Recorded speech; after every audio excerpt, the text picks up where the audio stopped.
Joining a professional body has never been more important. Join thousands of other professionals just like you who are getting ahead with CIHT membership.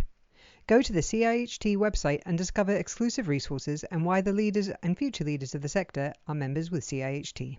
Welcome to CIHT Podcasts.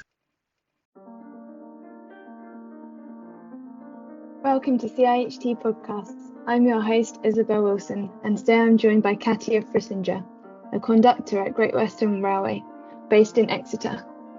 Katja sits as chair of Aspect, GWR's LGBTQ+ network, and works alongside the wider Inclusion Action Board to promote change within the company. They are also a GWR Equalities representative and sit on the advisory committees for young members and LGBT+ members of the National Union of Rail, Maritime and Transport Workers. In this episode of Transport Talks, I interview Katja on their experiences of women and girls' safety on board trains. Hi Katja, thank you so much for joining the podcast today. Thanks so much for having me on. So I am a conductor for Great Western Railway. That role is basically, being on board. Usually people see it as the person who checks your ticket, and that is a key part of my role. But more than that, my job is to make sure the train is running safely, opening and closing doors, all of that sort of thing, and just getting everyone where they want to go from point A to point B. But yeah, that manifests in ticketing in a lot of times. I'm also the chair of Aspect, which is Great Western Railway's LGBT network. And I'm also quite involved in the RMT, the Rail, Maritime and Transport Union. So I'm part of the LGBT Advisory Committee and the Young Members Committee for that as well. But yeah, in my day job, I'm a conductor. So what does an average day look like for you in your role? You took us through from start to finish. Okay, from start to finish. So I can start at any time of day, really. Some of our early shifts are at 4 a.m. Some of our late shifts start as late as like 5 and go till 1 or 2 in the morning. So it's all around the day.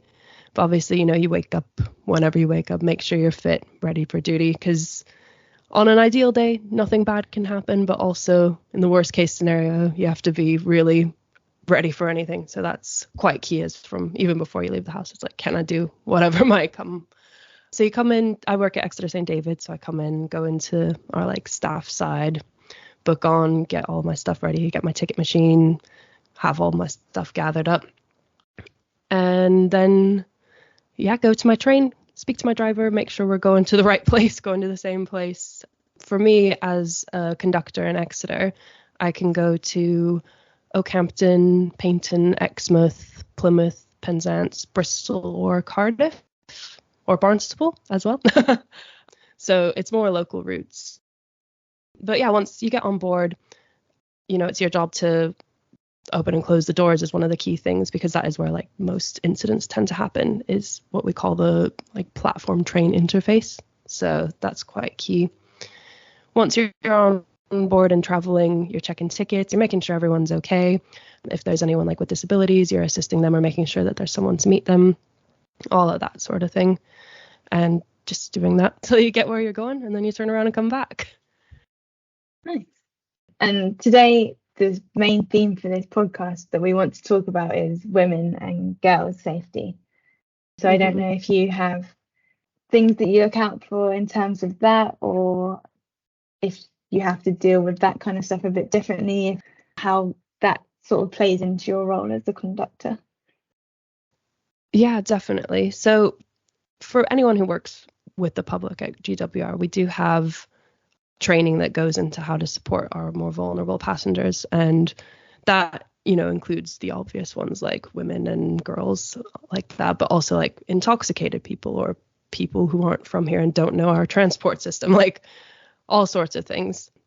But yeah, we're trained to look out for people who might need extra support or who are at risk.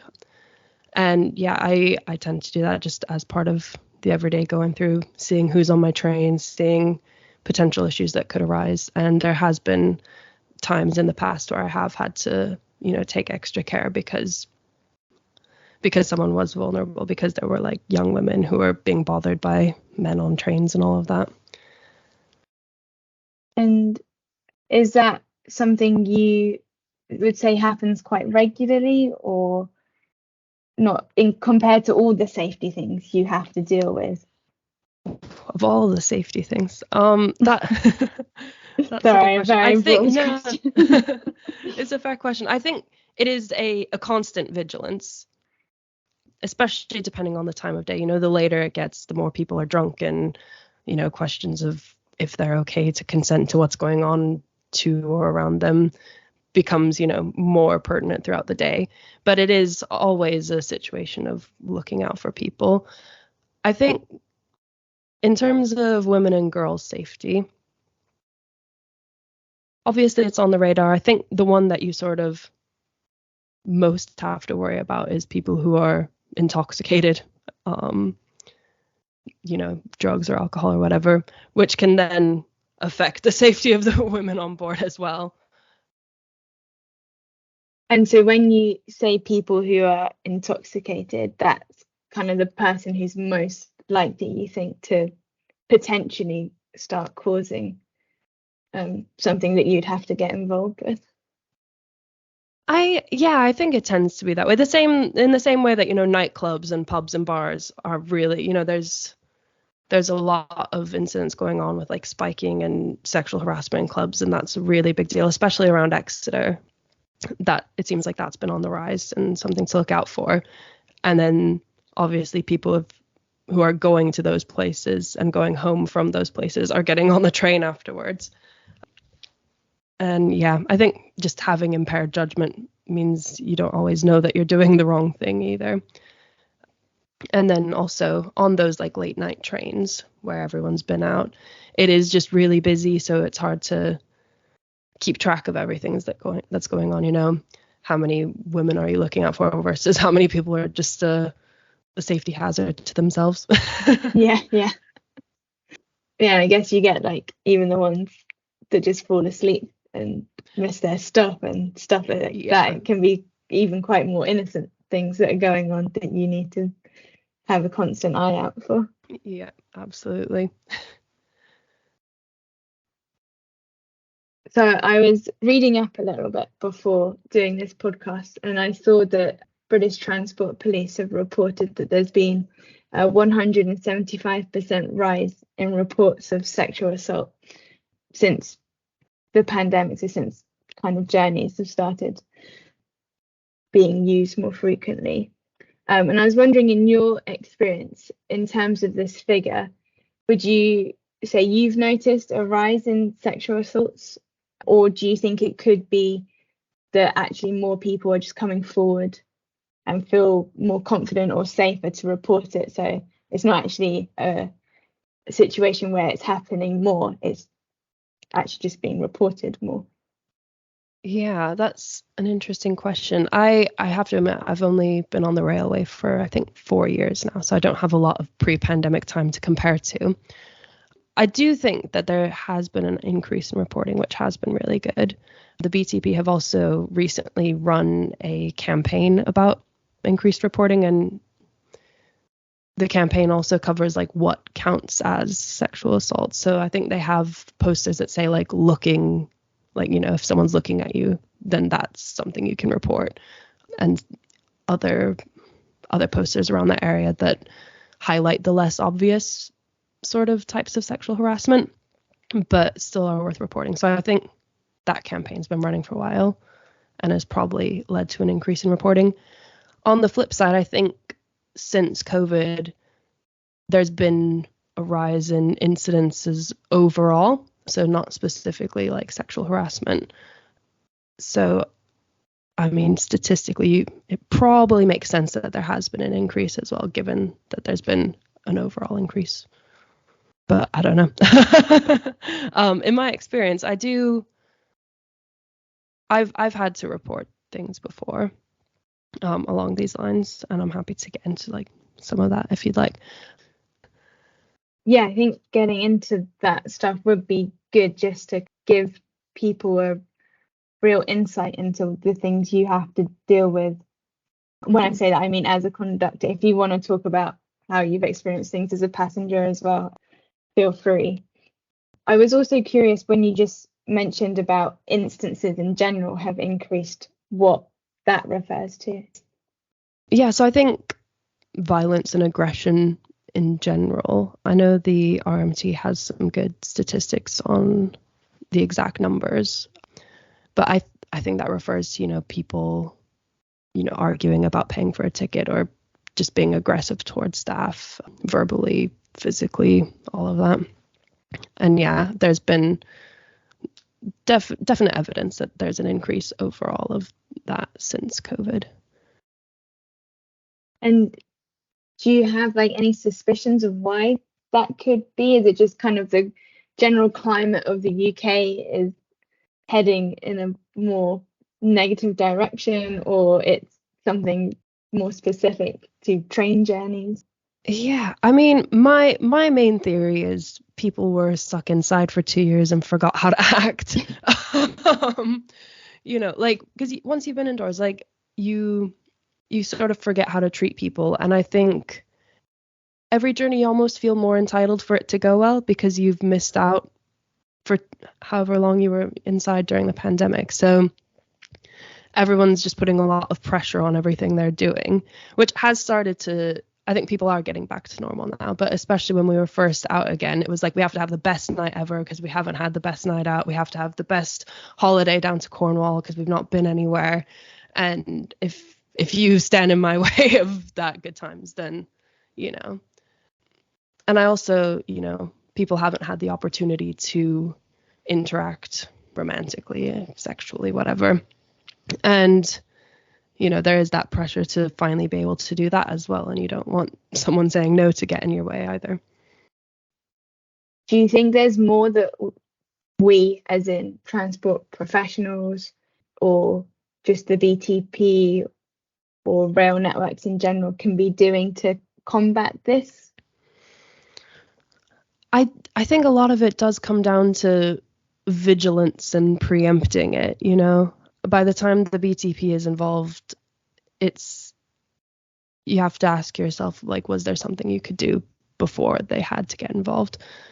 And a lot of times the answer is no, you can't have. So you can't put it all on yourself. But if everyone has it in their mind, if everyone's spotting situations before they arise, then that's just one of the big things. And I think that's true of passengers as well. If you see something that doesn't look right, then let someone know and we can get in there before any harm's done. Yeah, that's a point that I wanted to get onto actually. What advice would you have for passengers when they see someone, it might not even be a woman or a girl, anyone being approached by someone and they feel uncomfortable? What should we as fellow passengers do in that situation? So obviously find the staff on board is the ideal. I think a lot of people don't know, but usually if you can't find a conductor, walk towards the rear of the train. I think that's less common knowledge, because a lot of times, you're on a train and you don't know which direction anything is. Usually we keep our things, and if there's nothing going on, we can be at the back of the train for the most part, depending on what type of train and all that. So that's the first thing, is find someone on board, let them know what's going on.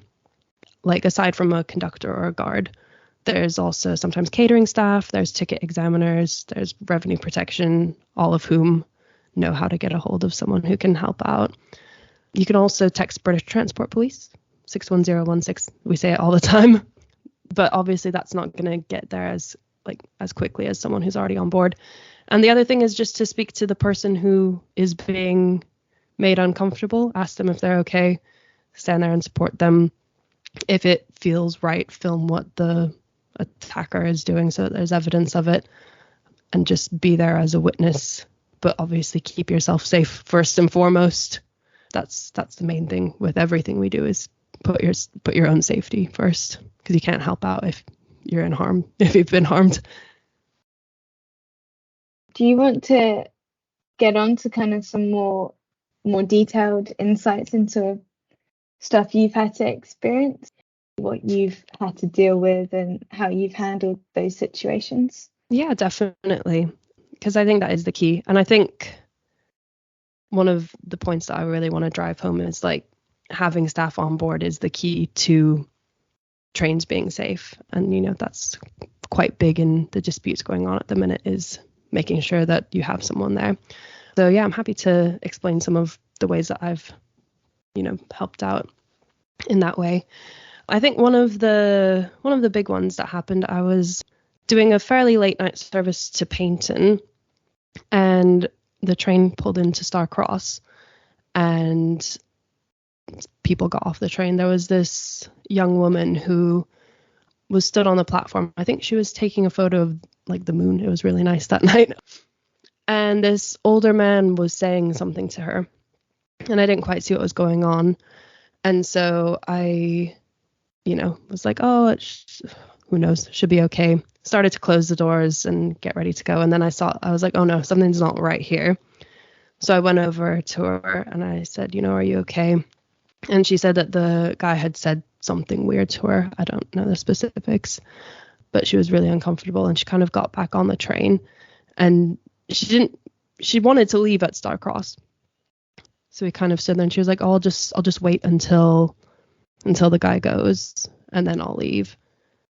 And I was like, oh okay, that if you're sure, and I started to go again, and I was like, no, it still doesn't feel right.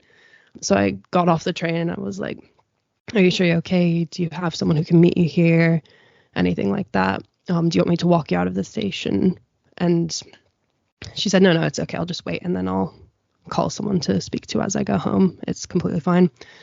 So after I'd sort of exhausted everything I could reasonably do, I went ahead and dispatched the train, reported the incident to the British Transport Police.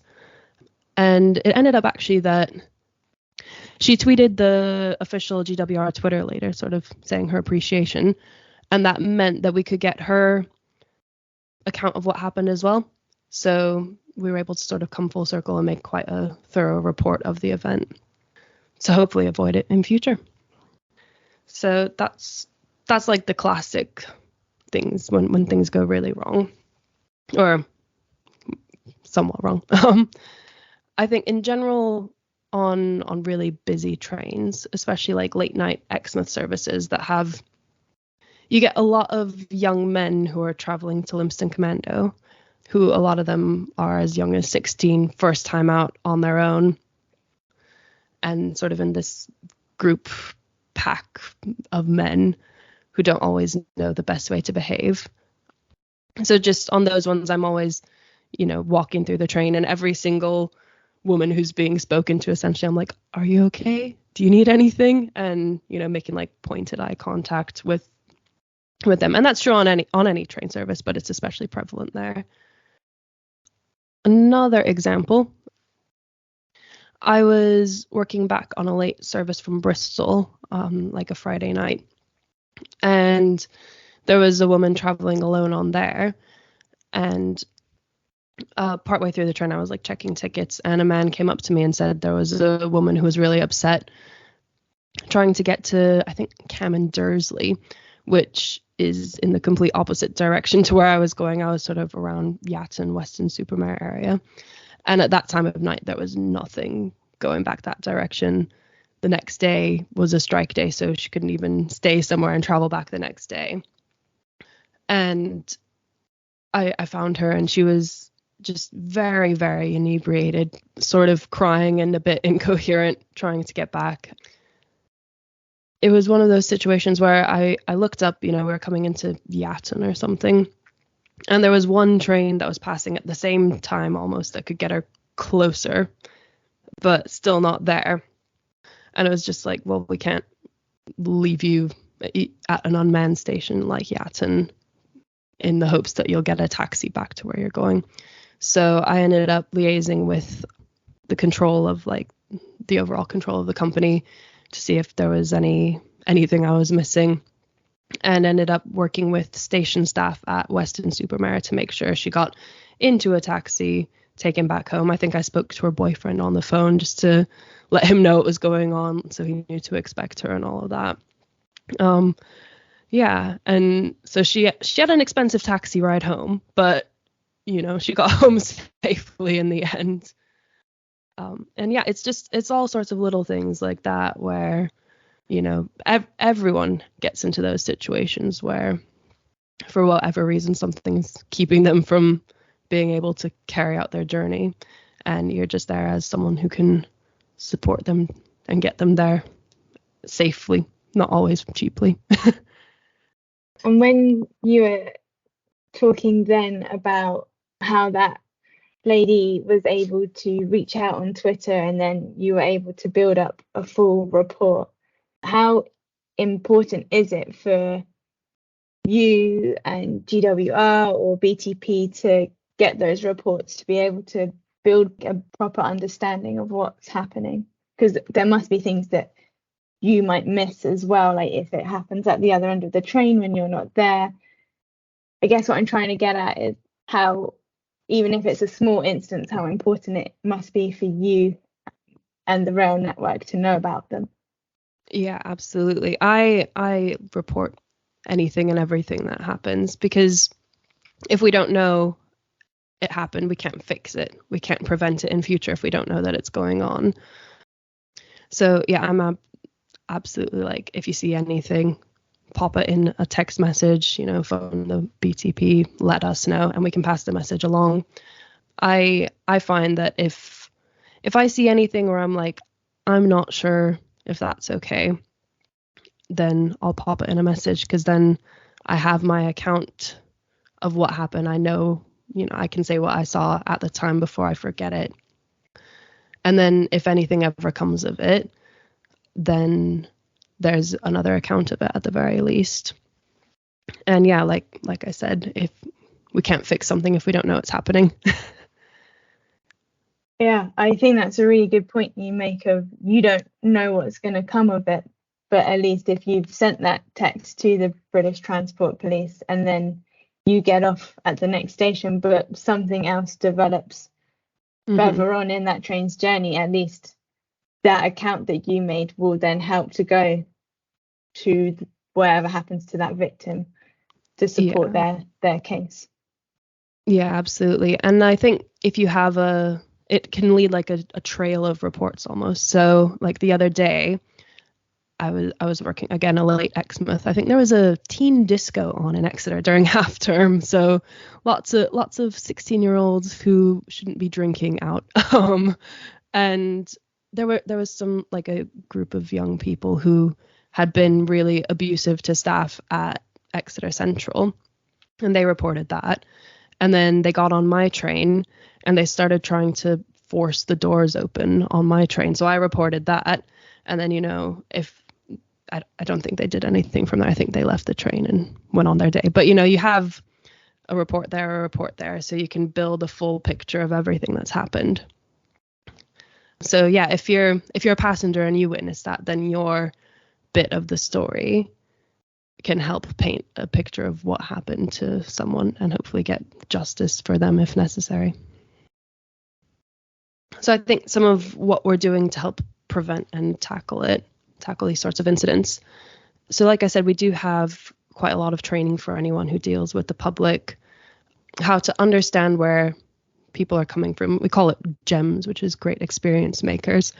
And obviously that focuses a lot on, giving good customer service, but it also really teaches you to like ask the important questions and make sure you are understanding where the person's coming from and how you can best support someone. So instead of saying like, do you want me to help you?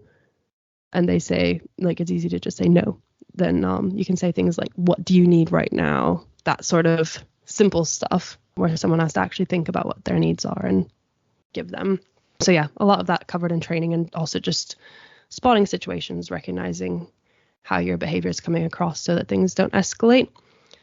There's currently also a push to have more people wearing body-worn cameras. So a lot of our revenue staff already has that because they end up getting quite a lot of difficulty from passengers not wanting to pay fares. And there is a push for conductors and train managers to have them as well, and other people who work on board. So that'll help in providing evidence of events.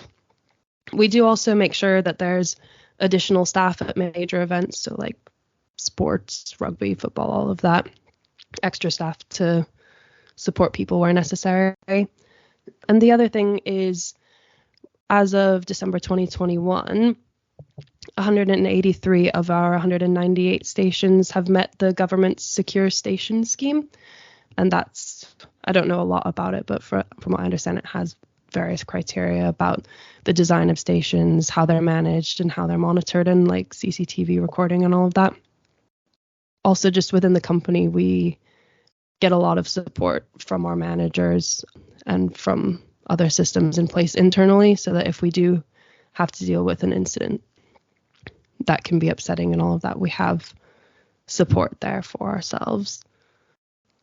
Yeah, and I think just we have the other thing regards to training is we do have periodic safety and business briefs, they're called, and parts of that will focus on current safety issues. So there's stuff like on how to spot victims of like county lines, sexual harassment, all of that. That's more up to date and current and like more pressing issues. Yeah, so that's sort of some of the stuff that we're doing to prevent and address onboard issues like that.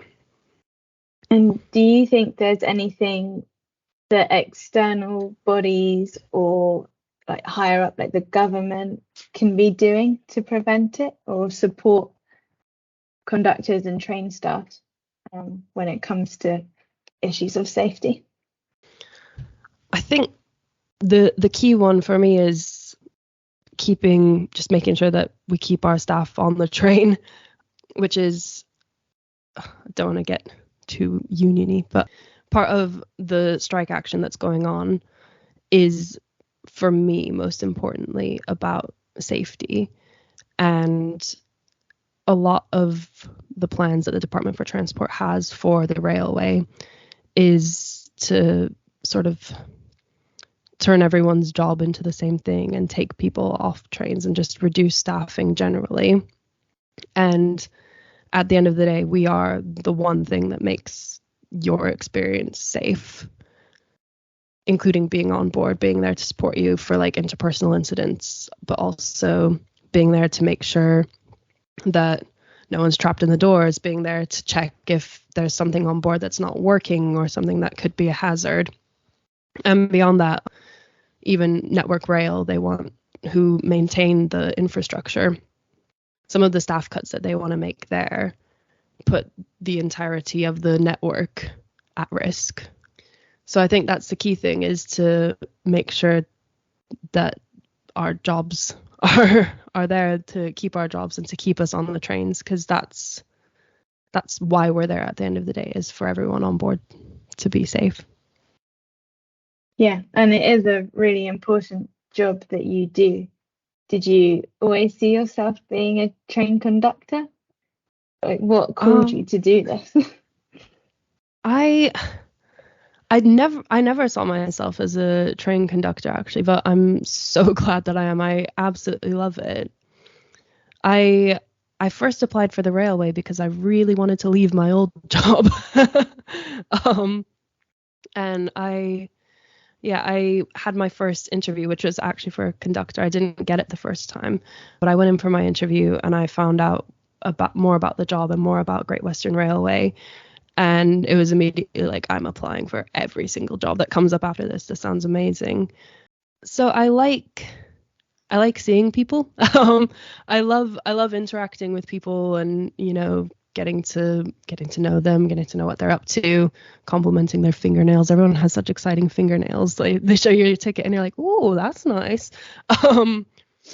But more than that, I think that transportation is essential. I think it's a right, really, and it's one that we all need to have, especially in the current climate crisis. If it were up to me, we'd get rid of all cars pretty much, and we'd have a public transport system that could effectively get everyone where they needed to go. And I feel that I'm doing my part of that when I'm on board every day, and I'm making, I can show that my trains are as accessible as they can be. I'm there to give you a positive experience on board, and every day I'm doing my part to push that wider agenda of accessible and fun and nice public transportation rather than a last resort, or rather than like I guess I'll risk it, but I don't know if I'm going to manage to get there. I don't know if someone will come with the ramp that I need to get on the train, that sort of thing. I don't know if I'm going to meet someone unsavory and be put at risk. All of that. I want to make sure I'm there so that those concerns you don't have them, so that you don't have those concerns. And if you do, that you've got someone in your corner whilst you're there. And yeah, it's just fun. Oh, that's brilliant. Yeah, thank you so much for taking the time. It's been really enlightening. So was there anything else you wanted to plug whilst you're here? Yeah, I think if you do have any concerns that are stopping you from getting the train or for using the trains more regularly, absolutely reach out to Great Western Railway and voice those questions or voice your experiences so that we can address them. Brilliant. Well, I think that covers everything that I wanted to talk about. Oh, thanks very much. Thank you. Bye. Cheers. Bye-bye. Joining a professional body has never been more important. Join thousands of other professionals just like you who are getting ahead with CIHT membership. Go to the CIHT website and discover exclusive resources and why the leaders and future leaders of the sector are members with CIHT.